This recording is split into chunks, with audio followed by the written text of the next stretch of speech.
Paano po gawin kasi daming emails ng mga advertisement? So, yan ang tanong ni Ludis Magno dito sa isang tutorial natin. So, ang tinutukoy po dito ni Ludis ay yung mga nare-receive niyang message sa kanyang email.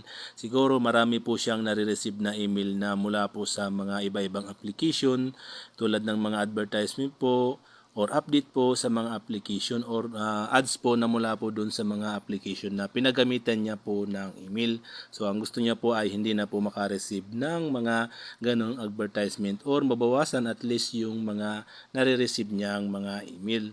Siyempre, pag marami nga po tayong nare-receive na email, napupuno agad yung ating mga email. Minsan, hindi na dumarating yung mga importanteng email sa ating mga account. Okay? So, ganito lang gawin mo, Ludis. So, para po hindi na yan dumating at para po hindi ka na makareceive yan.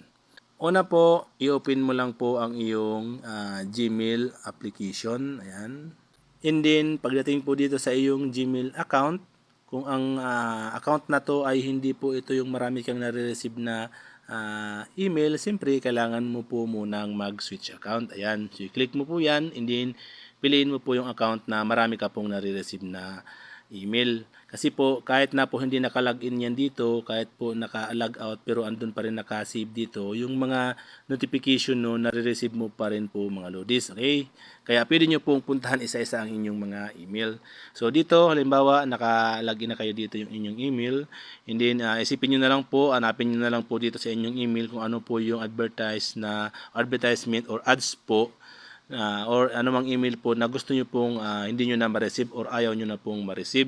So halimbawa sa akin dito, ayan, ayaw ko na siyang ma-receive ang email na to kasi kung mapapansin nyo, marami na siyang laging email sa akin na pupuno talaga mga Ludis. So halimbawa ito, i-click nyo lang po yan. Ayan. And then ito po ay isang application po, kaya po nakaka-receive tayo ng mga ganitong email kasi po nung time na gumamit tayo or nung time po na nag-open tayo ng application na to, ginamit natin itong email natin, hindi nung nag-register po tayo, inaccept po natin yung term and condition na mag-send po sila ng mga updates or anumang pong ads sa ating mga email. Kaya po nakaka-receive tayo ng kung ano-anong mga email po mga Ludis. Kaya po kung ang mga pinapasokan po nating mga apps, kung hindi naman po ganun ka-importante, wag po natin i-accept na mag-send po sa atin ng mga kung ano-anong email or updates or ads sa ating mga email kasi mapupuno talaga mga Ludis ang ating mga email account. Ngayon, para po hindi na siya mag-email sa inyo mga Ludis, katulad nito itong application na to, kung mapapansin mo dyan, ayan, sa button na yan, sa gilid na yan, ayan, may unsubscribe button. So, i-click nyo lang po yan. Ayan.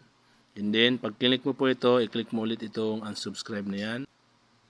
Ngayon, ma-unsubscribe na siya mga Ludis. So, kung mapapansin mo dito, you unsubscribe from notification email yan. Ayan po. Ibig sabihin po, hindi na ako makaka-receive or hindi na po ako nakasubscribe dun sa email na pwedeng isend ng itong application na ito. So, ganun po ang gawin nyo sa lahat ng nare-receive nyong email mga Ludis. So, minsan, wala siya dyan na unsubscribe button sa gilid na yan. Minsan nasa baba siya mga Ludis. Kaya pwedeng i-scroll up ko na lang katulad niyan. Ayan, sa baba na yan. Unsubscribe from this list. Ayan. Kung wala kayong makita doon sa taas na yan mga Ludis. Kasi minsan wala talaga doon. Ayan. So, pwede mo pong i-click yan. And then, ngayon, ayan po. Unsubscribe successful. So, dito maglagay lang kayo ng reason dito. And then, i-click mo po itong submit. And then, pag ganyan na po ang lumabas mga Ludis, ayan, thank you for feedback. So, scroll up lang po natin. So, i-click na po natin itong return to our website. Ayan. Ngayon, naka-unsubscribe na po tayo. So, andito pa rin yung mga email nila, pero hindi na po tayo makaka-receive ng mga updates and ads na mula po dito sa mga email na to mga Ludis. Okay, so pwede nyo na pong ilong press yan and then i-delete nyo na po lahat ng mga notification na mula po sa kanila.